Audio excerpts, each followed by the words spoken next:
नमस्कार, मैं मोन्टू राजा anti corruption India से स्वागत है आपका। दिल्ली के जंतर मंतर पे मौजूद हूँ और यहाँ तमाम पहलवानों के लिए समर्थन में तमाम लोग उतरे हुए हैं। कुछ युवा भी हैं मेरे साथ। एक युवा जो है वो हरियाणा पंचकुला से आए हैं, उनसे बात करते हैं। क्या नाम है आपका? मैं मोहम्मद अयान हूँ। भवन विद्यालय स्कूल जो पंचकुला में पड़ता है, वहाँ पर मैं स्टूडेंट था 10th क्लास में।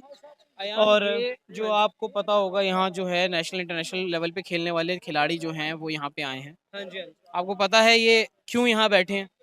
ये मतलब उत्पीड़न की वजह से फीमेल के साथ मतलब हुआ था, तो उससे रिलेटेड ये अपने राइट्स के लिए लड़ने आए कि हमारे साथ न्याय होना चाहिए, हमारे को जस्टिस मिलनी चाहिए। आप एक यूथ हैं, कौन सी क्लास में आप?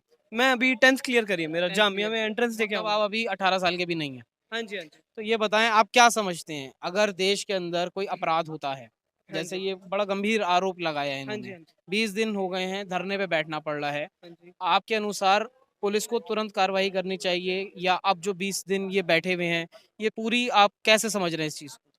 वैसे हमारी कंट्री डेमोक्रेटिक कंट्री है, India is a democratic country, और डेमोक्रेसी का मतलब ही ये है लोकतंत्र। हम्म, लोकतंत्र मतलब लोगों से जो चले हम्म, शासन। हम्म, तो मतलब इसका मतलब लोगों की इन्हें सुननी चाहिए। पुलिस जो है, जितनी भी सिविल सर्वेंट्स हैं, इनको, पुलिस को हो गए, मिनिस्टर्स हो गए, इनको अपनी जनता की सुननी चाहिए। अगर जनता की नहीं सुनेंगे तो डेमोक्रेसी रहेगी नहीं। तो इनको अपनी जनता के लिए काम करना चाहिए। जनता जनता वोट देती है, जी, वोट दे के जिता रही है, बार हाँ बार जी, हाँ जिता जी, रही है। अगर प्रॉब्लम होती हाँ जी। सरकार में तो जनता का समर्थन बार बार क्यों मिल रहा है, कैसे समझते हैं इसको? जनता का अब मतलब जरूरी नहीं है कि पांच उंगलियां एक बराबर नहीं है। हम्म, मतलब कोई सपोर्टर है तो कोई मतलब हेटर भी है। हम्म। तो मतलब कुछ इनके सपोर्टर हैं, कुछ हम मतलब ह्यूमैनिटी के आज सपोर्टर। देश के अंदर तमाम जो विपक्ष है हाँ और जी, कई ऐसे जो हैं आंदोलनजीवी और आंदोलनकारी हैं, जो आज की जो सरकार है उसको कहते हैं कि वो धर्म के आधार पे राजनीति करती है। हाँ जी, हाँ जी, हिंदू, मुस्लिम, सिख, ईसाई, हाँ जी, इस तरह से दलित, अलग अलग जो कम्युनल एंगल है उनको ढूंढ के राजनीति करती है। हाँ जी, इस प्रोटेस्ट में भी इनको हरियाणा का जाट कह दिया गया है। हाँ जी, हाँ जी। इसको आप कैसे देखते हैं? आप कितना समझते हैं जो धर्म की राजनीति के आरोप लगते हैं देश की सरकार जो चला रहे हैं, जो सरकार में आसीन है, उसको आप कैसे देखते हैं? बीजेपी जो है वो पहले जनसंघ के नाम से जानी जाती थी, हम्म, और फिर वो उसका नाम बाद में बीजेपी हुआ। इनका मतलब मोटिव वैसे संपूर्ण हिंदुत्व है, और ये मतलब है, ये कन्वर्ट होने को मना करते हैं, और ये कश्मीर के इंटीग्रेशन के राइट्स वगैरह इन सब चीज़ों के बारे में बात करते हैं। तो मैं बस ये कहना चाहूँगा कि इन्हें कंट्री की ह्यूमैनिटी पे ध्यान देना चाहिए, लोगों की इंसानियत पे ध्यान देना चाहिए, हर किसी को इक्वल ट्रीट करना चाहिए कॉन्स्टिट्यूशन के अकॉर्डिंग। हम्म, कॉन्स्टिट्यूशन ये कहता है कि no one shall be discriminated on the basis of the race and religions. हम्म।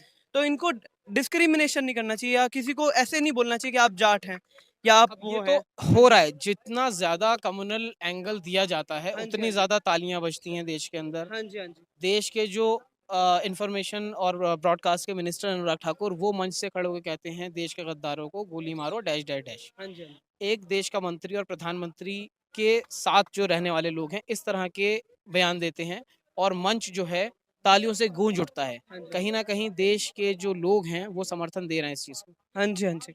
मैं ये कहना चाहता हूँ, प्राइम मिनिस्टर जो है हमारे नरेंद्र मोदी जी, हम्म, मैं उनको रिस्पेक्ट पूरी करता हूँ। हम्म, पर उन क्योंकि हम उनकी रिस्पेक्ट करते हैं, तो उन्हें भी हमारे जो हम जो चीज़ माँग रहे हैं उनसे, उनको उन चीज़ों की भी रिस्पेक्ट करनी चाहिए। हम्म, उन्हें हमारी बात को सुनना चाहिए कि जनता चाहती क्या है, जनता की आवाज़ क्या कहना चाहती है, उन्हें ये चीज़ जाननी चाहिए कि जनता क्यों आ रही है, प्रोटेस्ट क्यों कर रही है। पहले उन्हें इन सब चीज़ों के डिसीज़न सही लेने चाहिए।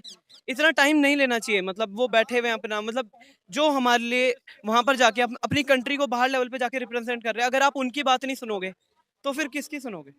मतलब जो नॉर्मल लोग हैं वो ये कहते हैं कि मुस्लिम जो हैं अधिकतर आतंकवादी संगठनों से जुड़े हुए होते हैं, हाँ जी, हाँ जी। देशद्रोही और तमाम इस तरह के उनको संबोधित किया जाता है देश के अंदर। हाँ जी। आप एक मुस्लिम हैं, कैसे देखते हैं आप? एक अगर रिलीजन की बात करी जाए तो उसको वो आप कैसे देखते first of all, I am not a Muslim, I am Indian. हैं? I am Indian. और मैं पहले इंडियन बाद में मुस्लिम। हाँ जी, पहले इंडियन हूँ, फिर मैं मुस्लिम हूँ। मैं सेकुलर बनता हूँ। मैं हमारी कंट्री सेकुलर है, तो मैं भी सेकुलर हूँ। मैं ज़रूरी नहीं है कि मैं पहले बिस्मिल्लाह से स्टार्ट करूं, मैं पहले गणेश चतुर्थी भी पढ़ सकता हूं। गजाननम भूत गणादि सेवितम कपित जंबुफल चारु भक्षणम उमा सुतम शौक विनाशकारकम नमामि विघ्नेश्वर पाद पंकजम। इसका मतलब ये नहीं है कि मैं मुस्लिम हूं तो बस मुस्लिम को ही सपोर्ट करूंगा। मैं कम्युनल माइंड में बिलीव नहीं करता और मैं मतलब सपोर्ट भी नहीं करता कम्युनल चीज को। हाँ जी। लेकिन आज जो है, जो चीज़ आप बता रहे हैं, उसका फ्यूचर आप कैसे देखते हैं? अभी द केरला स्टोरी एक आई है, हाँ जी, हाँ जी। जिसमें तमाम ये कहा जा रहा है कि वो मतलब तथ्यों पे आधारित नहीं है। 32,000 महिलाओं की बात करी गई है। केरला के अंदर मुस्लिम हिंदू महिलाओं को कन्वर्ट करने की बात करी गई है। ये इंसिडेंट हुआ था, लेकिन उसमें 1 हिंदू थी, 2 क्रिश्चियन थी, 3 महिलाएं टोटल थी। लेकिन फ़िल्म के अंदर हज़ारों की बात करी गई है। और जो बीजेपी पार्टी के मंत्री हैं, हाँ जी। गवर्नमेंट इसको प्रमोट कर रही है, देश के प्रधानमंत्री प्रमोट कर रहे हैं, तो कहीं न कहीं आपको लगता है कि कॉन्स्टिट्यूशन है, उसको तोड़ा-मरोड़ा जा रहा है, कमज़ोर करा हाँ जा जी, रहा हाँ है? जी, हाँ जी। मुझे ये लगता है कि कम्युनल माइंड ही ऐसी फिल्म बना सकता है। कोई नॉर्मल इंसान जो सेकुलर है वो नहीं बना सकता ऐसे फिल्म। कम्युनल माइंड ही है जो ये फिल्में बना रहे हैं। और अगर बीजेपी या कोई सी भी पार्टी अगर इस मूवी को सपोर्ट करती है तो मतलब वो कम्युनलिस्ट है। तो वो कॉन्स्टिट्यूशन के अगेंस्ट जा रहे हैं। देश के प्रधानमंत्री ने भी कर्नाटक में जब कैंपेन चल रहा था, उसमें उन्होंने कहा है कि इसको आप देखना चाहिए आपको। स्मृति ईरानी देख के आ रही हैं, तो फिर वो कॉन्स्टिट्यूशन रहा ही नहीं वो। अगर आप कम्युनल माइंड से अपना वो कर रहे हैं, कॉन्स्टिट्यूशन कभी भी कम्युनलिस्ट को सपोर्ट नहीं करता, ना कम्युनलिज्म को सपोर्ट करता है। हाँ जी, मैं संविधान की प्रस्तावना सुनाना चाहूंगा। हम भारत के लोग भारत को एक संपूर्ण प्रभुत्व संपन्न समाजवादी पंथ निरपेक्ष लोकतंत्रात्मक गणराज्य बनाने के लिए तथा उसके समस्त नागरिकों को सामाजिक आर्थिक और राजनीतिक न्याय विचार अभिव्यक्ति विश्वास धर्म और उपासना की स्वतंत्रता प्रतिष्ठा एवं अवसर की समता प्राप्त करने के लिए तथा उन सब में व्यक्ति की गरिमा और राष्ट्र की एकता और अखंडता सुनिश्चित करने वाली बंधुता दृढ़ संकल्प होकर अपनी संविधान सभा में आज तारीख 26 नवंबर 1949 ईस्वी मिति मार्ग शीर्ष शुक्ल सप्तमी संवत 2006 विक्रमी को एतद द्वारा इस संविधान को अंगीकृत अधिनियमित और आत्मर्पित करते हैं। धन्यवाद। तो तमाम आपने देखा यूथ हैं, 10th के बोर्ड के एग्जाम दिए हैं और कितना समझते हैं, कितना आपने पाए हैं जो अंक पाए हैं? 90.2। 90.2। देखिए, ये जो जामिया एंट्रेंस ले, तो जो जो पढ़ा लिखा वर्ग होता है ना, उसका दिमाग भी खुला हुआ होता है। इन्होंने मुस्लिम समुदाय से बिलोंग करते हैं, लेकिन एक हिंदू क्या सुनाया था आपने मैंने प्रियम्बल ऑफ कॉन्स्टिट्यूशन, उससे पहले? उससे पहले मैंने गणेश वंदना सुनाई। गणेश वंदना, जो गणेश वंदना है वो सुनाई, और जो प्रेम्बल है देश के कॉन्स्टिट्यूशन का वो भी सुनाया है।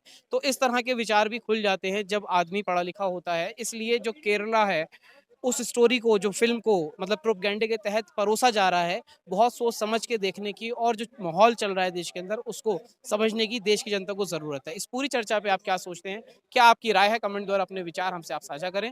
अगली अपडेट के साथ आपके सामने फिर प्रस्तुत होंगे। नमस्कार। सब्सक्राइब करें हमारे YouTube चैनल को और बने रहें हमारे साथ।